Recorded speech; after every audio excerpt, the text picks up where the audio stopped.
Kasus anak bunuh ibu kandung di Medan, Sumatera Utara membuat public shock. Apalagi salah satu alasan pelaku disebut-sebut karena terpengaruh oleh game online. Kita akan membahasnya bersama Kasat Reskrim Polrestabes Medan AKBP Bayu Putro Wijayanto. Pak Bayu, selamat malam. Malam, Bang Iqbal. Dan Ketua KPAI Margaret Aliatul Maimunah. Bu Margaret, apa kabar? Baik, makasih Mas Iqbal. Pak Terima kasih Bayu, sudah selamat bergabung dengan malam. Prime Time News, Pak Bayu dan Bu Margaret. Pak Bayu, jadi sejauh ini sudah berapa saksi yang diperiksa dan siapa saja mereka, Pak Bayu? Baik, jadi Bang Iqbal, kami jelaskan, kami dari Polrestabes yang dalam hal penanganan ini kami dilakukan pendampingan dari berbagai pihak dan dinas terkait.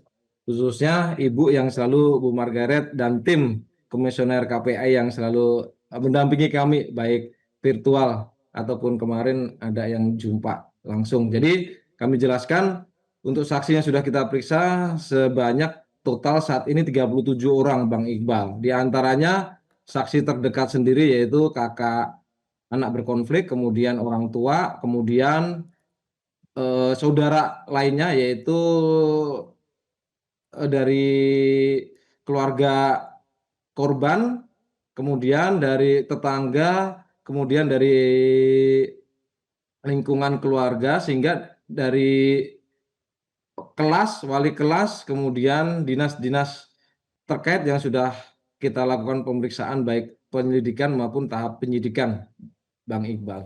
Jadi di lingkungan sekolah juga sudah diperiksa. Bahkan katanya pelaku ini termasuk salah satu siswa yang berprestasi ya, Pak Bayu ya, kalau kita mendengarkan berita sebelumnya. Bu Margaret, Anda juga tadi disebut oleh Pak Bayu memberikan pendampingan. Nah, sebenarnya apakah ada pengaruh, kalau mungkin saya tidak tahu apakah ada perbedaan antara pemeriksaan kepada orang dewasa dan kepada anak-anak. Pemeriksaan kejiwaannya akan seperti apa, Bu, yang diduga menjadi faktor yang mempengaruhi kasus ini? Ya, terima kasih Mas Iqbal. Jadi benar tadi yang disampaikan oleh Pak Bayu bahwa KPAI sudah menjalankan sesuai dengan tusinya. Tusi utamanya kan melakukan pengawasan terhadap penyelenggaraan perlindungan anak dan pemenuhan hak anak. Jadi alhamdulillah memang ada salah satu dari komisioner kami yang menjadi PIC terkait dengan kasus ini yang sudah melakukan pengawasan, melakukan koordinasi dengan berbagai pihak terkait yang tadi sudah disampaikan oleh Pak Bayu dan bahkan sudah berkunjung secara langsung ke Medan dan juga bertemu dengan anak berkonflik dengan hukum ini. Tentu atas bantuan Pak Bayu, terima kasih.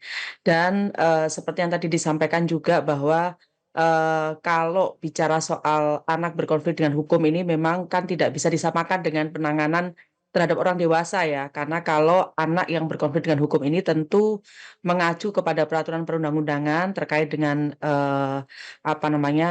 terkait dengan undang-undang SPPA mengacunya gitu. Jadi memang ada beberapa hal yang memang tidak bisa disamakan. Misalnya tidak boleh dijadikan dalam satu tempat atau lokasi atau tempat penanganan dengan orang dewasa misalnya. Ada beberapa lah saya kira yang memang sudah diatur di dalam SPPA ya, karena memang kan lebih mendahulukan keadilan restorasi, kemudian diversi, kemudian beberapa hal lainnya yang menjadi beberapa patokan-patokan terkait dengan SPPA, penanganan kepada anak. Nah, salah satunya adalah yang tadi disampaikan oleh Mas Iqbal, yaitu pendampingan psikologis.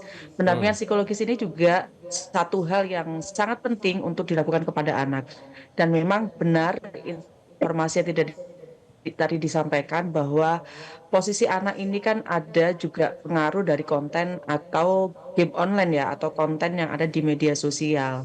Tentu ini juga merupakan wujud bahwa memang anak ini kan berada dalam situasi yang belum memiliki filter cukup cukup baik gitu ya dalam memilah beberapa hal yang baik atau salah, kemudian benar atau salah, baik atau buruk, kemudian positif atau negatif. Dan seringkali kondisi psikologis anak itu akan mencari, anak akan cenderung mencari tayangan-tayangan, konten-konten di media sosial yang mendukung situasi psikologis anak. Nah, inilah Oke. kemudian penting sekali kemudian anak itu ketika mengakses berbagai konten itu perlu mendapatkan pendampingan dari orang tua. Baik, Gitu coba kita Mas dalami soal Iqbal. konten dulu ya Pak Bayu. Karena tentu ini penting untuk menjadikan pembelajaran ya bagi kalau kita melihat kasus anak membunuh ibu kandungnya sendiri ini. Jadi sebenarnya dari hasil temuan polisi itu konten semacam apa sih Pak yang selalu terpapar kepada pelaku ini hingga akhirnya membuat pelaku nekat dan membunuh ibu kandungnya sendiri, Pak Bayu? Ya. Dari hasil penelusuran baik penyelidikan maupun penyidikan kami dan kami pun dari hasil interview maupun pemeriksaan terhadap ayah, kemudian kakak dari anak pelaku dan pelaku tersendiri memang ada beberapa si anak ini yang menimbulkan motivasi untuk melakukan melukai terhadap korban ini, di mana ada game-game online yang dihapus oleh ibunya, Bang Iqbal, seperti game murder mystery yang menjadi motivasi ataupun obsesi dari si anak berkonflik ini, dan kemudian menonton serial anime dan Detektif Conan yang episode 2071 pada saat adegan pembunuhan menggunakan pisau, Bang Iqbal. Dan ada game-game lain yang sudah dihapus oleh ibunya. Jadi itu serupa ya dengan apa yang ditemukan di lokasi pembunuhan itu ya Pak, adegan yang ada di komik ya, kita ambil salah satu contohnya dengan cara pelaku ini membunuh ibu korban. Nah kemudian kalau dari hasil keterangan yang sudah dikumpulkan, ini sebenarnya memang bermaksud membunuh atau sebenarnya hanya ingin menyakiti saja atau seperti apa keterangan dari pelaku, Pak Bayu?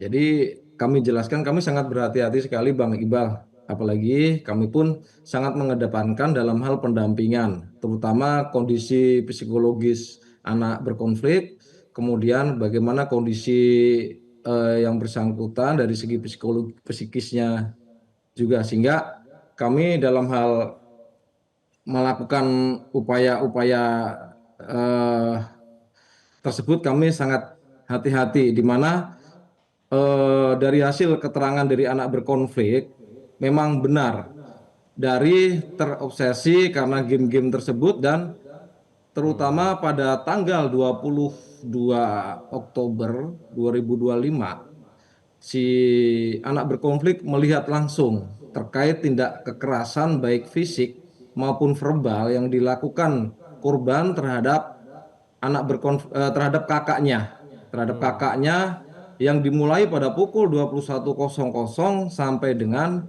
pukul 23.30, di mana menyebabkan di bagian paha memar hampir merata dan kemudian di lengan merata. Kita ketahui ini pun kami dapatkan di foto ponsel teman sekolahnya, sehingga berawal dari situlah si anak berkonflik ini mempunyai timbul niat dari 22 Oktober sampai dengan 10 Desember tersebut. Anak ini mencoba untuk melukai daripada korban, sehingga harapan dari anak berkonflik ini di rumah tersebut tidak ada yang mengganggu, tidak ada yang melarang, sehingga dia bebas untuk melakukan, sehingga dalam hal bermain game dia bisa bebas dan bisa bermain sesuka hatinya, dan karena banyak larangan sehingga dia tidak pengen ada larangan, baik itu bersosialisasi dengan teman, baik itu dia bermain game, dan dia bisa bermain di luar seperti layaknya orang lain. Oke. Kemudian Baik, saya ke Bu Margaret terlebih dahulu. Bu Margaret, itu berarti tadi kalau kita dengarkan dari Pak Bayu ya, kan ada semacam rebel gitu ya, di usia segitu biasanya masih tidak ingin dilarang ini itu dan mungkin akan memberontak pada saat dilarang. Nah, bagaimana kehati-hatian dalam soal game online, kemudian juga mungkin serial atau film atau apapun itu yang bisa mempengaruhi, yang masih belum dapat itu sampai nekat bisa melakukan pembunuhan itu, Bu Margaret? Saya kira mungkin ini nggak bisa dilihat dari satu perspektif ya, Mas Iqbal ya. Jadi ada kondisi di mana si anak berkonflik dengan hukum ini itu mengalami pola pengasuhan yang salah saya kira. Karena kan ada salah satu dari orang tua yang kemudian menyebabkan dia melakukan upaya untuk apa namanya yang dilakukan tindakan itu kan karena dianggap sering melakukan kekerasan kepada anggota keluarga gitu ya, tidak hanya kepada dia dan saudaranya, tetapi juga kepada orang tua, kepada bapaknya gitu. Jadi saya kira ini ada banyak sekali beberapa mungkin tindakan kekerasan atau perilaku dari apa namanya proses pengasuhan yang kurang pas gitu, yang kemudian memberikan kondisi psikologis kepada anak untuk melakukan upaya-upaya perlawanan. Yang itu tentu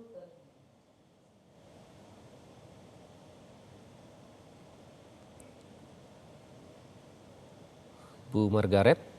sebagai pelarian atau sebagai inspirasi gitu. Hmm, Halo, apakah iya, suara saya bisa didengar? Ya, sudah jadi bisa Bu. kemudian ketika kondisi psikologis dari akibat perlakuan pengasuhan yang kurang pas ini membuat anak mencari konten yang kemudian itu sesuai dengan kondisi psikologisnya. Dari berbagai Oke. tontonan, konten-konten yang kemudian dia lihat, akhirnya dia menginspirasi untuk melakukan tindakan. Dan seperti yang tadi disampaikan oleh Pak Bayu, bahwa salah satu dari episode yang dia tonton, itulah yang kemudian menginspirasi dia untuk melakukan tindakan yang sama. Bu Margaret, Nah, tapi memang sesudah konten terinspirasi, ini, apakah mungkin dilakukan sendiri Bu tanpa pengaruh halo? dari pihak lain?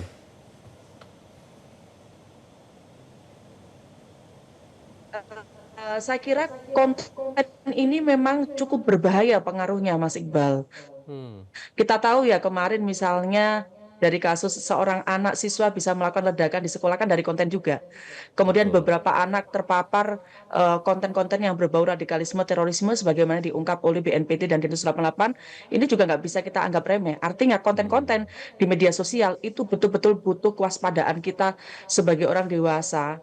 Betapa pentingnya kita melakukan pendampingan kepada anak-anak kita dalam menonton konten ini, menjadi guide dan mengarahkan bahwa tontonan ini ada tontonan yang baik, yang positif, yang boleh ditiru, yang ini yang sebaliknya Oke, itu menjadi sangat penting sekali. baik. Dan dari kasus ini kita juga bisa mengambil refleksi bahwa ketika kita mencoba untuk mengarahkan atau upaya-upaya mencegah, melindungi anak kita dari konten negatif ya, itu memang butuh komunikasi yang sangat logik yang bisa Baik. rasa marah seperti yang pada anak korban ini ya, Hmm, berkonflik dengan hukum ini ya, dia kan marah karena diikut ibunya gitu kan, sehingga dia menimbulkan marah. Nah ini sebenarnya tindakan sebagai orang tua atau orang dewasa nggak langsung memutuskan, tapi kan tentu ada butuh komunikasi yang menjadi pertimbangan atau argumentasi logis yang itu bisa diterima oleh anak. Saya kira itu baik. penting juga untuk menjadi pertimbangan. Refleksi itu yang harus dilakukan dan semoga ini cepat terang benderang ya. Semoga bisa menjadi pembelajaran bagi semua dan kita harap ini menjadi yang terakhir kali terjadi. Terima kasih Pak Bayu dan Bu Margaret sudah bergabung dengan Prime Time News. Jelajahi cara baru mendapatkan informasi. Download Metro TV Extend sekarang.